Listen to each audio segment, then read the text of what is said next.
할렐루야. 한 주간 동안 평안하셨죠? 옆 사람 한번 인사하시겠습니다. 당신은 복 있는 사람입니다. 감사에 대해서 말씀을 듣고 있는데요. 한 번 더 인사를 하시겠습니다. 이렇게 인사하십니다. 오늘도 뵐 수 있어서 감사합니다. 이렇게 한번.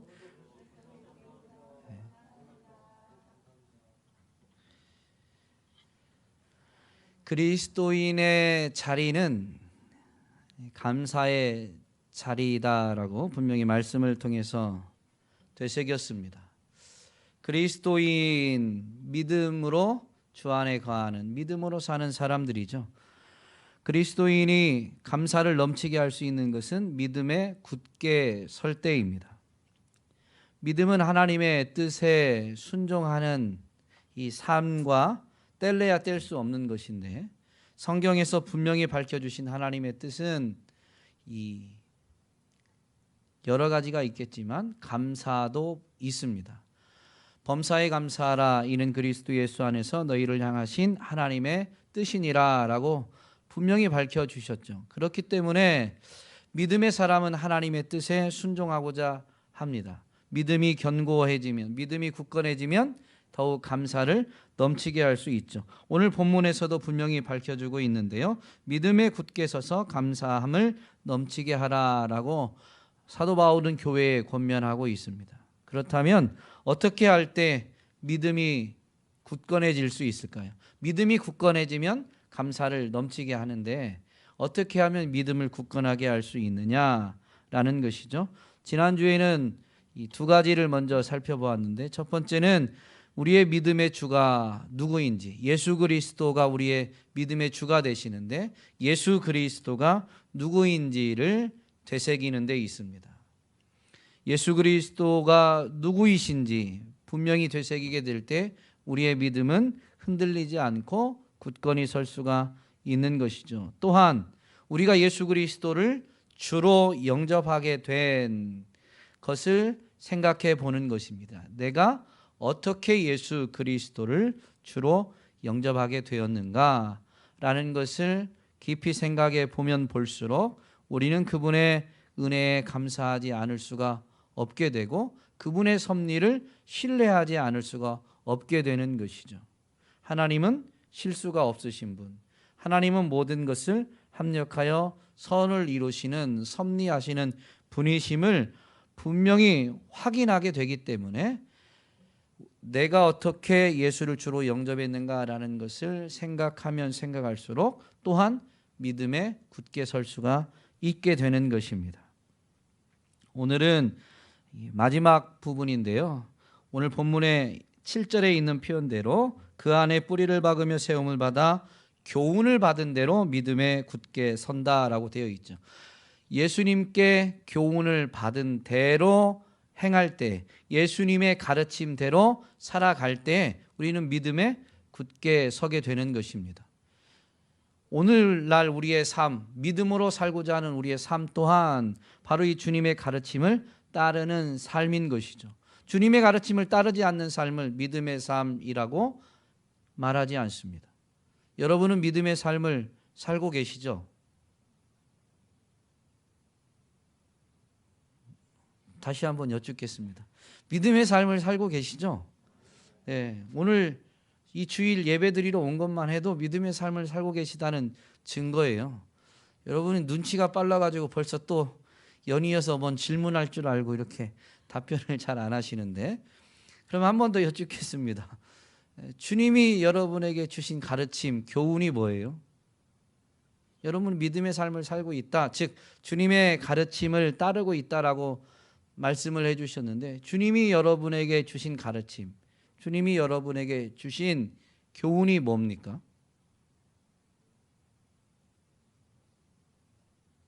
여러 가지가 있겠죠.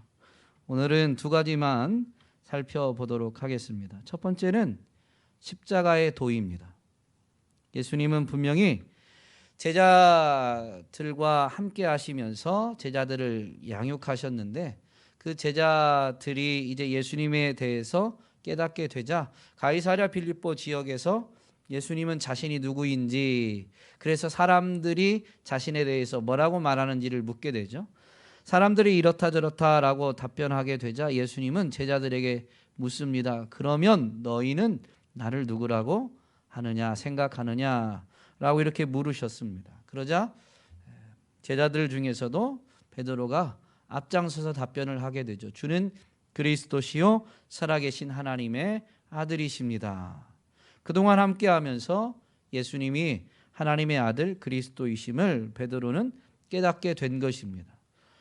베드로가 이 답변을 하자 예수님은 베드로를 칭찬해 주시고, 그리고 마태복음 16장에 이 이야기가 기록되어져 있는데 21절에 보면 이렇게 시작됩니다. 이때로부터, 즉 제자들, 베드로가 대표로 해서 고백한 것이지만 제자들이 예수님이 누구신가라는 것을 깨닫고 고백하게 된 바로 그때를 일컫는 것입니다. 이때로부터 예수님께서는 예루살렘에 올라가셔서 제사장들과 장로들에 의해서 십자가에서 못 박혀 죽으실 것과 3일 만에 다시 살아나실 것을 말씀하십니다.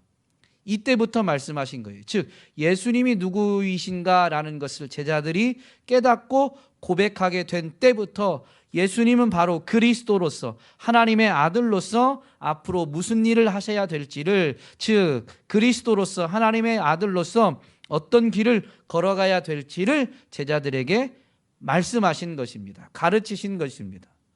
우리가 잘 아는 대로 베드로가 이런 일이 일어날 수 없다, 주께는 이런 일이 일어나서는 안 된다라고 만류하게 되는데, 그때 예수님은 베드로를 책망하신 다음에 제자들을 향해서 이렇게 분명히 말씀하셨습니다.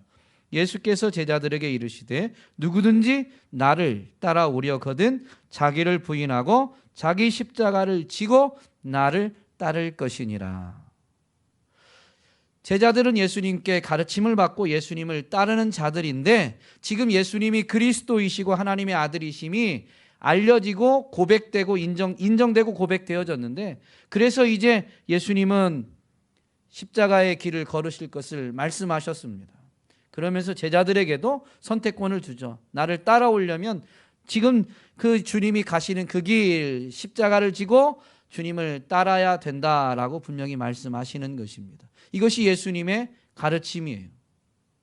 우리가 믿음의 삶을 산다, 믿음의 길을 걷는다라는 것은 바로 십자가의 길을 걷는다라는 것입니다. 여러분, 십자가의 길을 걷고 계신가요? 갑자기 막 갑분싸라고 그러죠.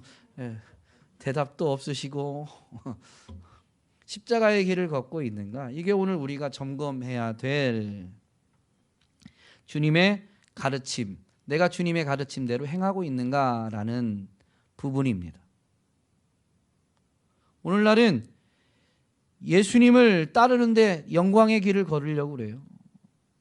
마치 야고보와 요한이 주님이 주님 나라가 임하게 될 때 우리를 주님 좌우편에 앉게 해주세요라고 요청했던 야고보와 요한처럼, 오늘날 교회는 자꾸 주님 보좌 좌우편에 앉는 일에만 관심을 갖고 있는 건 아닌가 생각이 됩니다. 그런데 주님은 그것은 주님의 권한에, 주님의 결정사항이 아님을 분명히 말씀하시면서 내가 마시는 잔을 너희도 마실 수 있느냐 라고 도리어 물으시고, 주님의 제자라면, 정말로 주님을 주로 영접한 자라면 주님이 가신 길, 주님이 마시는 잔을 마셔야 되고 주님이 가신 길을 걸어가야 되는 것이죠. 즉 십자가의 길을 걸어가야 되는 것입니다. 오늘 우리가 정말로 믿음 위에 서 있는가라는 것을 점검할 때 이걸 점검해야 되는 거예요. 내 삶에 사람들이 말하는 복을 얼마나 내가 받고 있는가, 내가 얼마나 부유하게 살고 있는가, 이런 것으로 내 믿음을 평가하는 것이 아니라, 스스로 점검하는 것이 아니라, 나는 자발적으로 주님을 따르기 위해서 십자가의 걷기를 자원하고 있는가. 그 주님의 가르치심과 인도하심에 내가 순종하고 있는가라는 것으로 점검해야 되는 것이죠. 십자가의 길이 무엇일까요? 바로 이 가르침을 준 앞부분에 베드로를 책망하는 내용에서 십자가의 길이 무엇인지를 알 수가 있는데, 이런 일이 일어날 수 없다라고 만류한 베드로를 사탄아 물러가라, 너는 나를 넘어지게 하는 자다라고 분명히 말씀하시면서 베드로가 한 일이 무엇인지를 분명히 지적하죠. 하나님의 일은 생각하지 않고 사람의 일을 생각한다라는 것입니다. 십자가의 길은 뭐냐면 그냥 무조건 고난받으라라는 의미가 아니라 하나님의 일을 생각하고 하나님의 일이 이루어지는 일에 순종하는 게 십자가의 길입니다.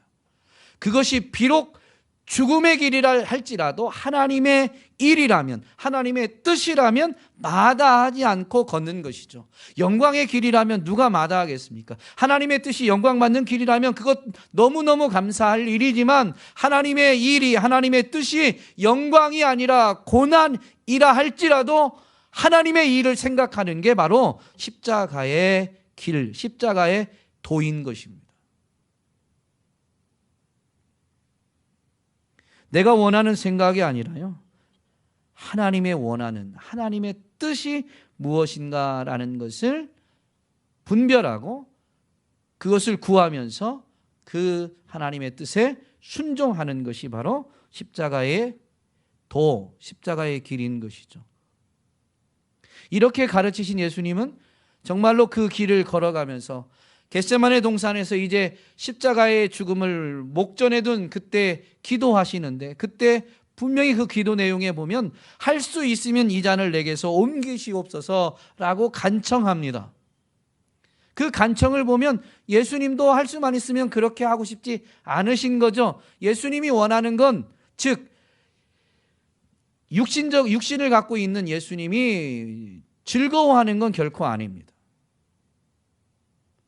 우리가 원하는 대로, 즐거운 대로, 편안한 대로, 우리가 행복한 대로 삶을 살고자 하지만, 정말로 십자가의 길을 생각한다면, 십자가의 도를 따른다면 그것을 생각하는 게 아니라요, 하나님의 뜻이 무엇인지를 생각해야 되는 것이죠. 그래서 예수님은 그렇게 기도하셨지만 기도의 결론은 뭐냐면, 기도의 결론입니다. 땀방울이 핏방울이 되도록 기도하신 결론은 내가 원하는 대로 하지 마시고 아버지의 뜻대로 하시옵소서라는 것입니다. 이게 십자가의 도, 십자가의 길인 것이죠. 원하지 않는, 앞에 뻔히 죽음이, 고난이, 어려움이, 환난이, 핍박이 있는 것을 알고도 그건 내가 원하지 않지만, 그럼에도 불구하고 하나님의 뜻이라면, 하나님의 일이 이루어지는 것이라면 알고도 거기에 순종하는 것이 십자가의 도인 것입니다. 성경에 있는 많은 믿음의 사람들이 그렇게 행했습니다. 예수님이 오신 이후에만 십자가의 도가 있는 게 아니에요. 구약에 있는 다니엘 같은 경우도 왕의 조서에 도장이 찍힌 걸 알고도, 그 얘기는 무슨 얘기냐면, 자기가 하나님 앞에 기도할 때 기도하는 것을 사람들이 보게 된다면 자신은 사자굴에 던져질 줄 알고 있다라는 말입니다. 왕의 조서 내용도 총리이기 때문에 알고 있는 거예요. 내가 이렇게 행하면 나는 사자굴에 던져진다라는 것을 알고도 하나님 앞에 기도하는 것을 멈추지 않은 것이죠. 어떻게 보면 이게 미련하다라고 말합니다. 조금 이따 말씀드리겠지만 십자가의 도는 멸망받는 자들에게는 미련한 것이에요. 이게 사도 바울이 십자가의 도에 대해서 분명히 설명해 주고 있는 것이죠. 다니엘의 이 모습은 무모해 보입니다. 미련해 보입니다. 그런데요, 영적인 것을 바라보면, 영원한 생명을 바라보면 결코 미련한 게 아니에요.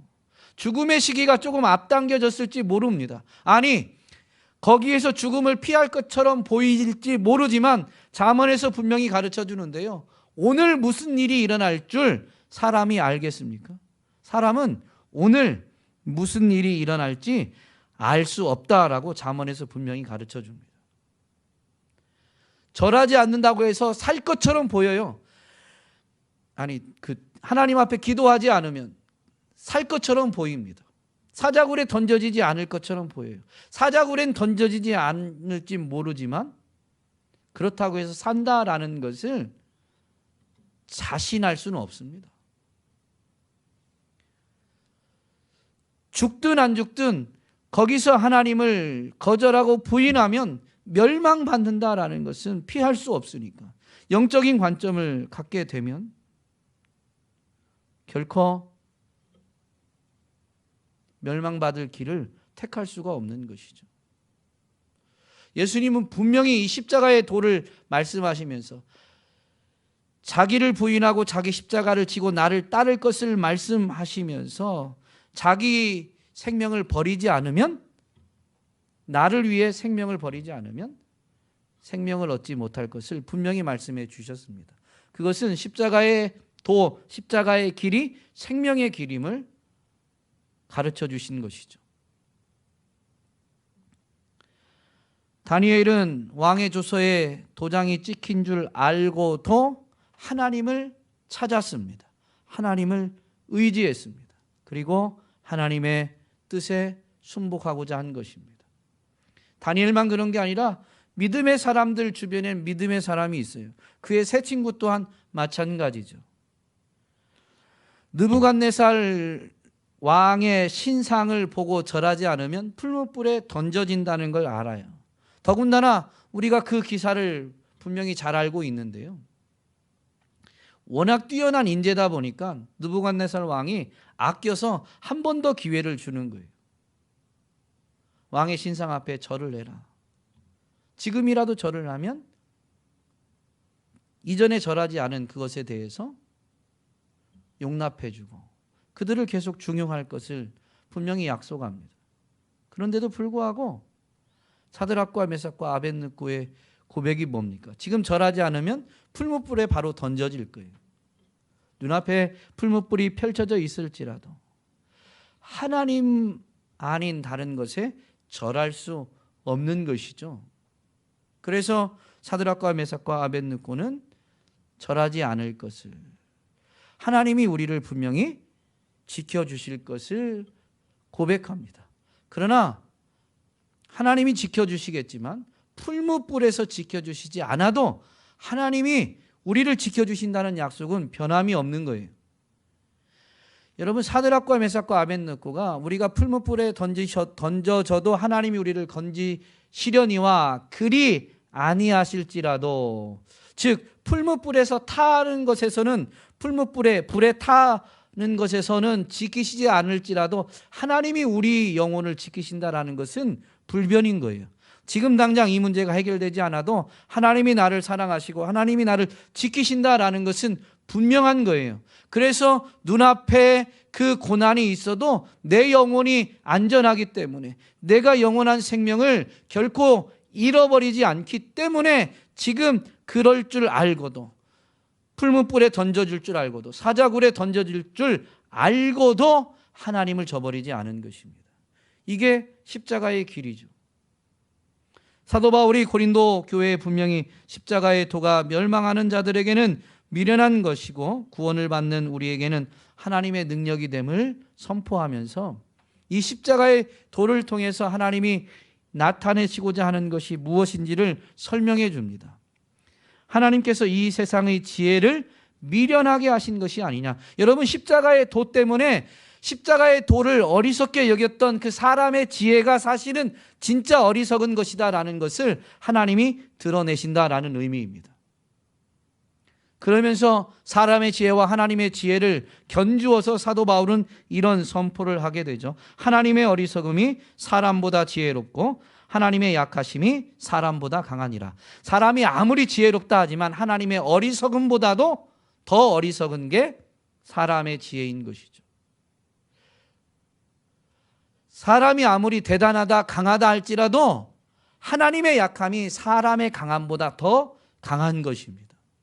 그러므로 십자가의 도를 따르는 것이 그 사람의 지혜, 사람의 권세, 사람의 힘 앞에서 본다면 미련해 보이겠지만, 그러나 거기에 생명이 있습니다.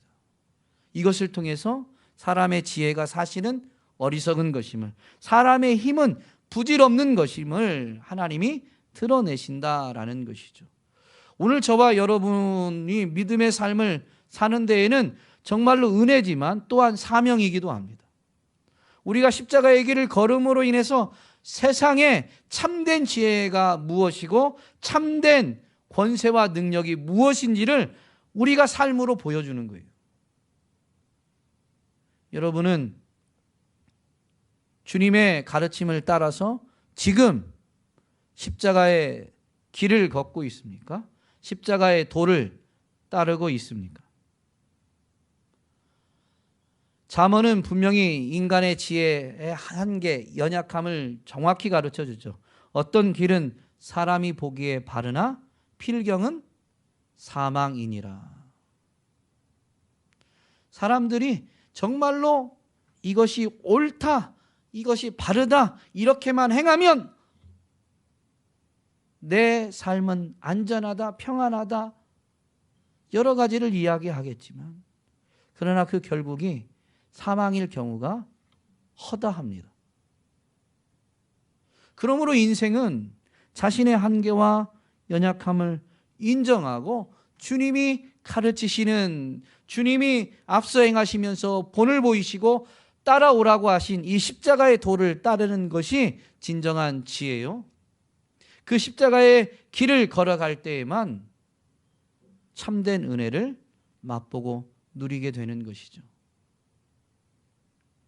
그러므로 주님의 가르침을 배운 대로 십자가의 길을 걷는 사람은 바로 그 길에서 하나님의 지혜와 능력을 경험하게 될 것이고, 그래서 하나님의 뜻이 이루어지는 것을 분명히 보게 될 것이기 때문에 믿음으로 이걸 본 사람은 감사를 넘치게 할 수 있는 것입니다.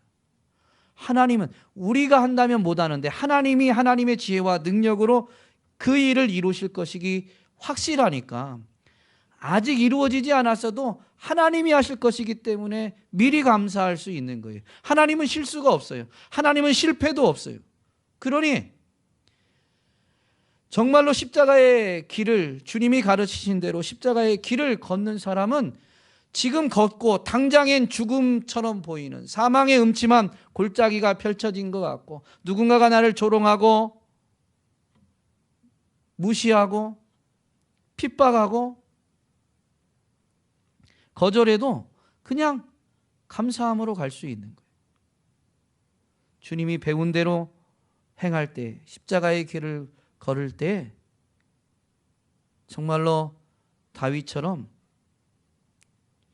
여호와가 나의 목자시니 난 부족함이 없습니다 라고 고백하며 감사를 넘치게 하게 되는 것이죠.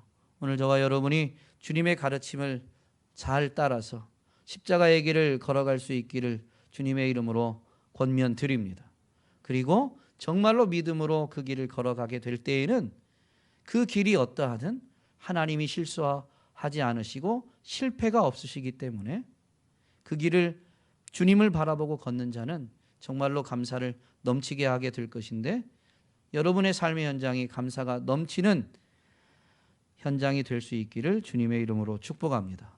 주님이 우리에게 가르치신 교훈이 또 있는데 바로 온유와 겸손입니다. 수고하고 무거운 짐진 자들아 다 내게로 오라라고 사람들을 초대하면서 예수님은 분명히 뒤이어서 이렇게 말씀하시죠. 나는 마음이 온유하고 겸손하니 나의 멍에를 메고 내게 배우라. 그리하면 쉼을 얻을 것이다 라고 분명히 말씀하시죠. 나는 마음이 온유하고 겸손하니 나의 멍에를 메고 내게 배우라 라고 주님이 분명히 말씀하셨습니다. 주님께 배워야 될 게 뭐냐면요, 온유함과 겸손함이죠.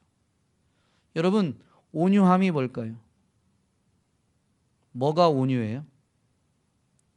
사람들은 온유하다라고 하면 그 부드럽고 온화한 태도를 떠올립니다. 물론 이 온유함의 외형적 특징이 부드럽고 친절하고 온화합니다. 그러나 항상 그런 건 아니에요. 성경에서 온유란 것은 하나님 앞에서의 자세인데요, 자신을 하나님의 종으로 여겨서 하나님께 순종하려는 자세가 바로 온유입니다. 그래서 온유한 사람은요, 때로는 이해할 수 없는 화를 내기도 해요. 십자가의 도가 멸망받는 자들에게는 미련하게 보이는 것처럼 하나님이 온유하다라고 인정했는데 그 사람이 어떨 때는 이해되지 않는 화를 낼 때가 있어요. 왜냐하면 하나님의 뜻에 순종하고자 하기 위함이었어요. 그것이 사람과 사람 사이에서는 갈등으로 나타날 수도 있는 것이죠. 나는 마음이 온유하다라고 말씀하신 예수님은 사역하실 때 화를 한 번도 안 내신 분이 아니십니다. 사역의 마지막 사역을 마무리하려고 이제 예루살렘에 입성하셨다가 그 이제 성전의 다음 날 들어가시게 되죠. 그때 예수님 어떻게 행하시나요? 성전에 들어가셨는데 성전 뜰에서 장사하는 이들을 보고 예수님이 상을 엎어버리셨어요. 온유하다고 하셨는데,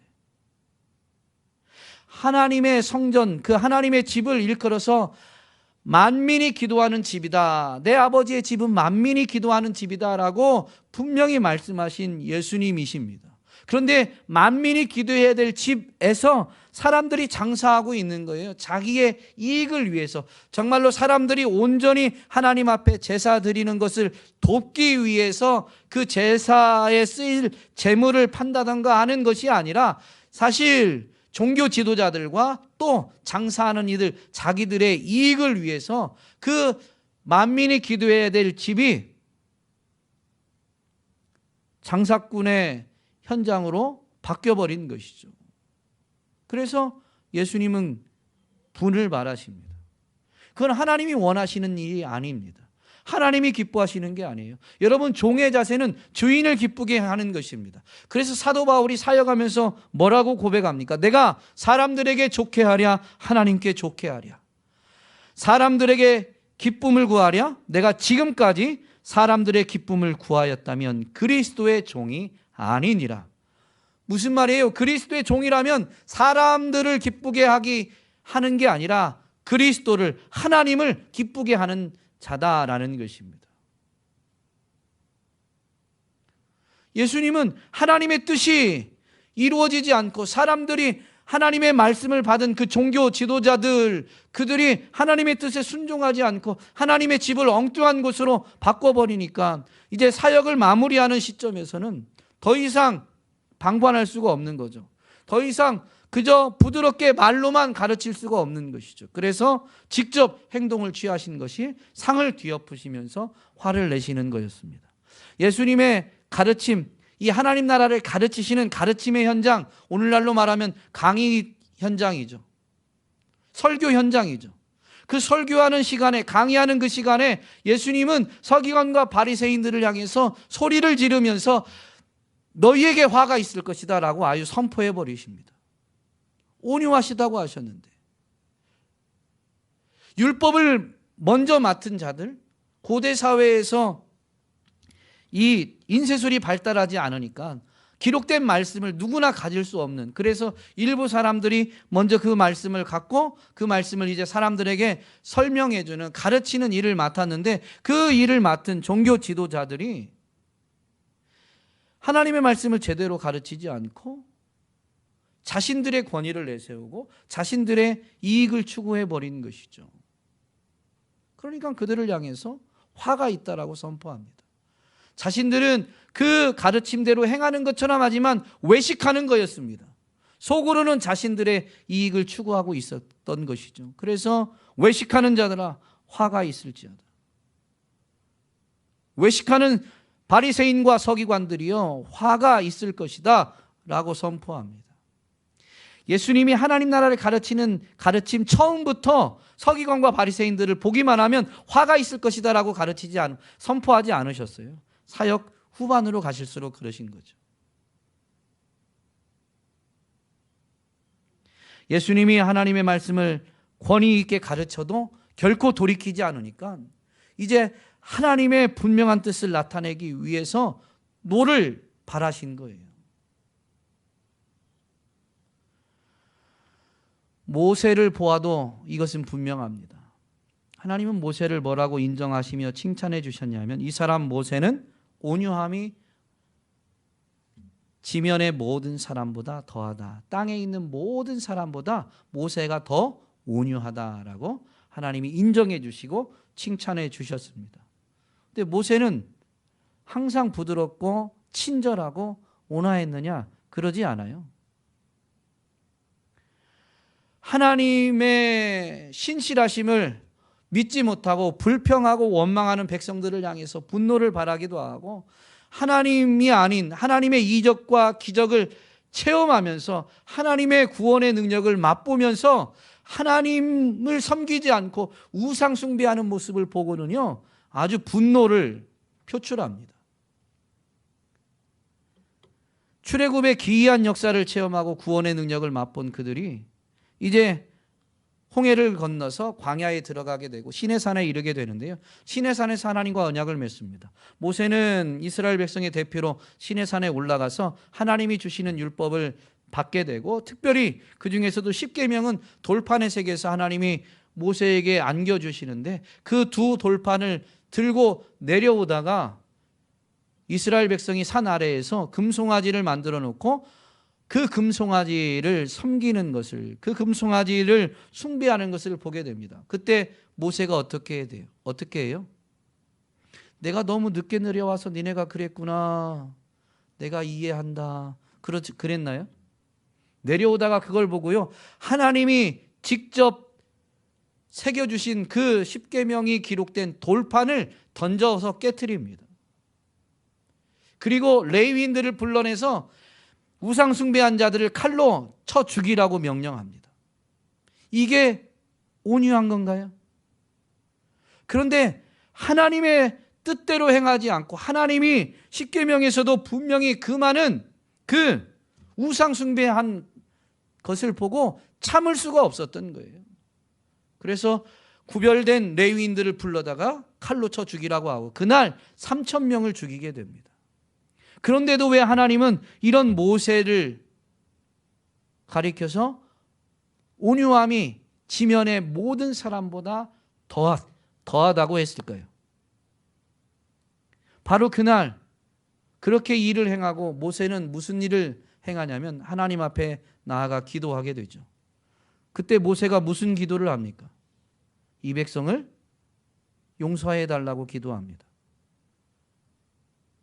그러면서 그가 그 죄를 사해 달라고 하면서 뭐라고 하냐면 주께서 기록하신 책에서 내 이름을 지워 버리시더라도 이 백성만큼은 용서해 주십시오라고 기도하게 됩니다. 여러분, 모세는 왜 이런 기도를 하게 되었을까요? 우상 숭배하는 그 이스라엘 백성들을 향한 하나님의 진노를 모세는 깨달은 거예요. 그래서 하나님이 진노를 내리시는 것보다 자기가 하나님의 뜻에 합당하지 않은 행동을 한 자들을 칼로 쳐 죽이는 게 그나마 나은 것이거든요. 그래서 레위인들에게 죽일 것을 명령하고 그리고 하나님 앞에 이렇게 중보기도하는 거예요. 생명책에서 내 이름을 지워 버리시더라도 이 백성 용서해 주세요.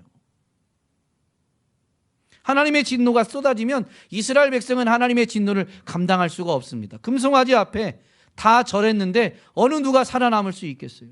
그럴 수가 없는 것이죠. 이렇게 기도하면 하나님이 어떻게 내가 네 이름을 생명책에서 지우겠냐? 차라리 저들을 다 죽여버리지. 그러면서 자기 이름을 생명책에서 안 지우실 걸 모세가 알고 다 계산이 서서 이런 기도를 한 게 아닙니다. 하나님의 진노가 지금 하늘로부터 쏟아질 것 같은 긴박함 때문에 그 하나님의 백성들을 위해서 기도하는데요. 모세가 하나님의 백성들을 그렇게 사랑했을까요? 사랑하긴 했지만 자기 생명보다 더 사랑했느냐? 저 잘 모르겠습니다. 모세가 그렇게 기도한 이유는요, 기도 내용을 보면 하나님의 이름이 모욕을 받을까 봐, 하나님의 영광이 가리워질까 봐 모세는 그렇게 기도한 거예요. 하나님의 종으로 택함 받아서 이스라엘의 지도자지만 자기는 이스라엘의 지도자가 아니라 하나님 앞에서는 종인 거예요. 그렇기 때문에 자신의 모든 행동은, 모든 행함은 하나님의 이름, 하나님의 영광을 위해서 행하는 것이죠. 자신의 존재 자체가 하나님의 종으로서 하나님의 영광을 위해 존재하는 거예요. 그래서 차라리 자기 이름을 지워버리시더라도 이 백성을 멸하지 말아달라고 기도했는데, 왜냐하면 하나님이 그 백성을 멸망시키시면 어떤 일이 일어나느냐? 하나님이 왜 모욕을 받게 되느냐? 애굽에서 이스라엘을 건져내실 때 하나님은 하나님의 영광과 능력을 나타내 주셨습니다. 모세를 세우셔서 이스라엘을 건져내실 때 이 백성을 보내서 하나님을 예배하게 허락하라라는 것이었습니다. 하나님을 예배하기 위해서 지금 건짐받고 애굽에서 나와서 하나님이 인도하는 땅으로 가고 있는데, 그 도중에 이스라엘 백성이 멸망한다면 하나님이 애굽에서 건져내서 가나안 땅에 데리고 갈 능력이 없어서 그 백성을 광야에서 다 죽인 것이다 라고 사람들이 말하게 될 것이기 때문에, 그렇게 되면 하나님의 이름이 모욕받고 하나님의 영광이 가리워지기 때문에 모세는 그 하나님의 진노가 지금 쏟아지기 직전에 차라리 자기 한 명이 죽으면 그래서 하나님의 진노가 거두어지면 하나님의 영광이 가리워지진 않으니까, 하나님의 이름이 모욕받지는 않으니까 이렇게 기도한 거예요. 이게 온유함입니다.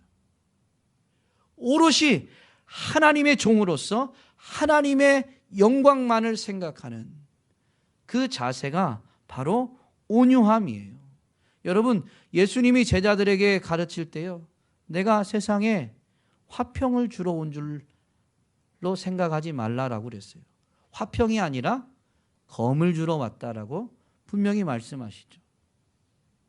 예수님은 세상에서 화평을 누리게 하기 위해서 세상에 화평을 주러 오신 분이 아니에요. 하나님의 뜻을 이루어서 이 땅 가운데 하나님의 나라가 임하게 하기 위해서 오신 거예요. 그런데 그것은 기존에 있는 사단의 나라와 하나님의 나라는 공존할 수 없기 때문에 이것은 영적인 싸움의 현장인 거예요. 그래서 하나님의 백성들, 택함받은 하나님의 자녀들에게는 세상, 즉 세상의 배후, 공중의 권세 잡은 사단과 싸워 이길 수 있도록 검을 주러 온 것이지 세상에 화평을 던져주러 온 것이 아니다라고 분명히 말씀하셨습니다. 그러면서 부모가 자녀와 싸우게 될 것을 분명히 말씀하십니다. 부모와 자녀로 하여금 싸우게 만든다는 게 아니에요. 부모와 자녀처럼 세상적인 관계에서는 하나된 친밀한 관계라 할지라도 하나님의 나라가 임하게 되면 그 세상적 친밀함이 도리어 대적의 관계가 될 것을 분명히 말씀하신 것이죠. 여러분, 하나님의 종으로서 하나님의 뜻을 따르다 보면 이런 갈등들이 없지 않아요. 그런데 바로 그 순간에 이 하나님의 뜻을 따르는 종으로서 하나님의 영광을 위해서 하나님의 뜻에 죽기까지 복종하는 것이 바로 온유함이죠. 그래서 사실 온유함은 하나님 앞에서 종의 자세를 갖추기 때문에 겸손함과 뗄래야 뗄 수가 없습니다. 예수님이 나는 마음이 온유하고 겸손하다라고 할 때 그 온유함과 겸손함이 물론 좀 구분은 되지만 그게 크게 다르지 않습니다. 온유함이야말로 자발적으로 십자가의 길을 걷을 수 있는 이 내면의 힘, 원동력입니다. 그래서 예수님은 이것을 배워야 된다고 분명히 말씀하셨습니다. 어떻게 배워요? 주님의 멍에를 메고 주님께 배워야 되는 거예요. 오늘 우리는 주님께 이 온유함을 배우기 위해서 이 말씀을 공부하는 거예요. 말씀을 공부하면 복받고 말씀을 공부하면 뭐라고 해야 될까요? 사업이 잘 되고, 그게 아니에요. 하나님이 결국엔 잘 되게 하실 수 있습니다. 그러나 그리 아니하실 수도 있어요. 거기에 달려 있지 않아요. 우리가 주님의 종이기 때문에 주님의 뜻에 죽기까지 복종하기 위해서는 이 종의 자세, 그래서 순종해야 되는 자세를 가져야 되거든요. 이건 주님이 아니고는 우리에게 가르쳐 줄 수 있는 곳이 없습니다. 우리에게 가르쳐 주는 자가 없어요. 온유함과 겸손함은 크게 다르지 않다라고 했는데요, 고대 사회 예수님 당시 때 분명히 예수님은 이 겸손함이야말로 하나님 앞에서 믿음으로 사는 자들의 최고의 덕목, 최고의 자세로 분명히 가르쳐 주시지만, 당시에는 이 겸손은 노예 근성이라고 여기면서 아주 최악의, 최하의 품성으로, 덕목으로 여겼습니다. 그래서 겸손하려고 하지 않아요. 오늘날도 크게 다르지 않잖아요. 할 수만 있으면 자신을 내세우고 자랑하고 높이려고 하죠. 바로 이런 세상 가운데에서 우리가 겸손하게 우리를 낮추는 것이 하나님의 크심을 분명히 드러낼 수 있는 은혜의 시작점입니다. 우리는 주님께 온유함과 함께 이 겸손을 배워야 되는데요, 예수님이야말로 겸손의 극치를 보여주셨죠. 빌립보 교회에 사도 바울은 이렇게 권면을 합니다. 아무 일에든지 다툼이나 허영으로 하지 말고 오직 겸손한 마음으로 각각 자기보다 남을 낮게 여겨라. 왜냐하면 그래야 하나가 될 수 있기 때문입니다. 교회는 갈라질 수가 없습니다. 주님을 머리로 한 하나의 몸을 이루는 게 정말로 교회이거든요. 그래서 이 하나됨을 외형적으로도 이루게 하기 위해서 이런 권면을 준 거예요. 아무 일에든지 다툼은 경쟁을 말합니다. 경쟁심으로나 허영으로 하지 말라. 어떤 일이든지 누군가를 이기고자 하는 경쟁심으로 하지 말라라는 것이죠. 그러면서 분명히 오직 겸손한 마음으로 각각 자신보다 남을 더 낮게 여기라. 이 말씀을 잘 생각해 보면 겸손은 결국 뭐냐면요, 스스로 낮은 위치를 차지하는 것, 스스로 낮은 자리로 내려가는 것입니다. 원래 낮은 자리에 있는 게 아니라 스스로 낮은 자리에 내려가는 게 겸손입니다. 이것을 이제 예수님의 본을 통해서 사도 바울이 분명히 설명해 주죠. 너희 안에 이 마음을 품으라. 곧 그리스도 예수의 마음이니. 오직 겸손함으로 자기보다 남을 낮게 여기라고 권면하면서 이것이 예수님의 마음을 품는 것임을, 예수님께 배우는 것임을 설명해 주죠. 그는 근본 하나님의 본체시나 하나님과 동등됨을 취할 것으로 여기지 아니하시고 오히려 자기를 비워 종의 형체를 가지사 사람들과 같이 되셨고 사람의 모양으로 나타나셨으며 자기를 낮추시고 죽기까지 복종하셨으니, 자기를 낮추신 거예요. 하나님의 본체시고 하나님과 동등하신 분이신데 그 동등함을 취하지 않으시고 오히려 자기를 비우고 자기를 낮춰서 사람들과 같이 되시고 사람의 모양으로 오셔서 하나님의 뜻에 죽기까지 복종하셨다라는 것이죠. 이 자기를 낮추심이 겸손이고 죽기까지 하나님의 뜻에 복종하는 이 종의 자세를 유지한 것이 바로 온유함입니다. 이렇게 자신을 낮추게 되면 어떤 은혜가 있느냐? 하나님의 능력을 경험하게 됩니다. 사도 바울은 분명히 내가 그리스도를 본받는 것처럼 너희는 나를 본받는 자가 되라라고 디모데에게, 교회에게 분명히 가르치죠. 사도 바울만큼 예수님을 본받은 사람이 아마 없을 것입니다. 그런데 이렇게 고백한 사도 바울의 사역의 현장을 보면 사도 바울이 어떻게 사역을 합니까? 다른 누구보다도 더 열심히 합니다. 왜냐하면 스스로를 작게 여기기 때문입니다. 작게 여기니까 하나님의 은혜가 더 큰 거예요. 만삭되지 못하여 난 자처럼 자신을 여기고 사도 중에서도 지극히 작은 자로 여기는 이 자세, 그로 인해서 다른 모든 사도보다 더 열심히 행하게 되는 것이죠. 그러면서 결국엔 그가 고백하는 게 무엇입니까? 내가 한 것이 아니요 하나님의 은혜로다. 누구보다도 열심히 하면서 하나님의 능력을 맛보는데, 그래서 이루어내는 일들도 많은데 자기가 한 게 아니고 하나님의 은혜요, 하나님의 능력이었던 것이죠. 이렇게 열심히 사역한 사도 바울은 사역을 열심히 하면 할수록 자신의 연약함 때문에 불편함이 생겼어요. 육체의 질병 때문에 더 열심히 하고자 하는 것에 어려움을 겪었어요. 그래서 그가 하나님 앞에 기도하게 되죠. 하나님이 이 질병을, 사도 바울이 기도한 내용이 기록된 성경에는 사탄의 가시라고 표현하면서 이 가시를 제거해 주시기를 기도하게 됩니다. 그런데 그때 하나님이 주신 응답이 뭐예요? 그래, 너 그렇게 열심히 하는데 더 열심히 하라고 내가 사탄의 가시 뽑아줄게 라는 게 아니라 내 은혜가 내게 족하다라는 응답이었습니다. 왜냐하면 이는 약한 데에서 온전하게 되기 때문이다 라고 하나님이 응답을 주셨죠. 그 응답 앞에 사도 바울이 어떻게 결단하고 고백하게 되는지 고린도후서 12장에 분명히 기록되어 있는데요. 나에게 이르시기를 내 은혜가 내게 족하도다.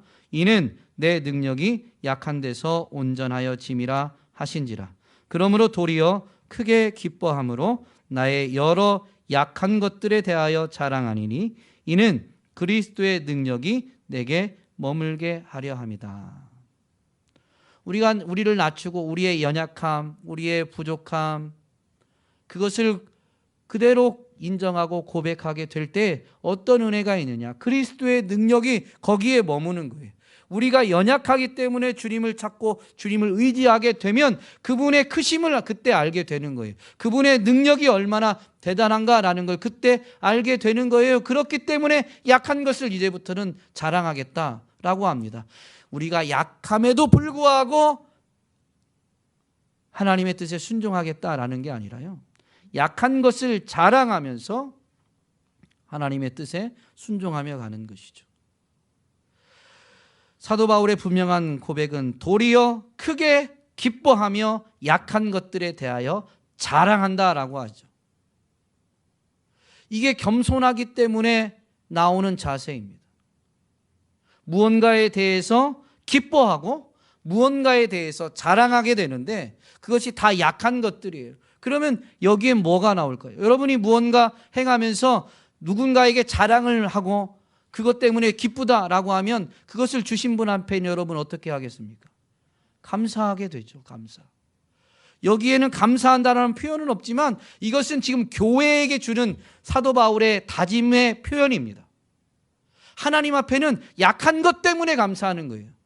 약함에도 불구하고 감사하는 게 아니라 약함 때문에 감사해요. 왜냐하면 내가 약하기 때문에 그리스도의 능력을 맛보게 해주시니까, 내가 연약하기 때문에 하나님의 능력을 경험하게 해주시니까 약한 것 때문에 감사한 거예요. 여러분, 약하지 않으면 감사가 없어요. 자기가 강하고 자기가 똑똑하고 자기가 잘난 사람은 감사가 없어요. 자신을 낮추고 그래서 내가 부족하고 연약함을 할 때 감사가 더 많아지게 되어 있는 거예요. 생명이 내 것이 아니고 이게 하나님이 주신 줄 알게 되면 생명을 주신 것도 감사하게 되죠. 아침에 눈뜨게 감사하는 거죠.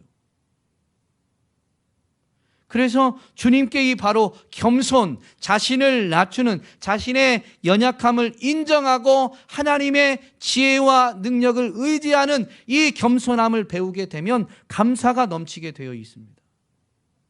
여러분, 주님이 온유와 겸손을 배우라라고 하셨는데 주님이 가르치신 주님의 이 온유함과 겸손함을 배워서 정말로 작은 것에, 아니 범사에 진심으로 감사하게 되는 저와 여러분이 될 수 있기를 주님의 이름으로 권면드립니다.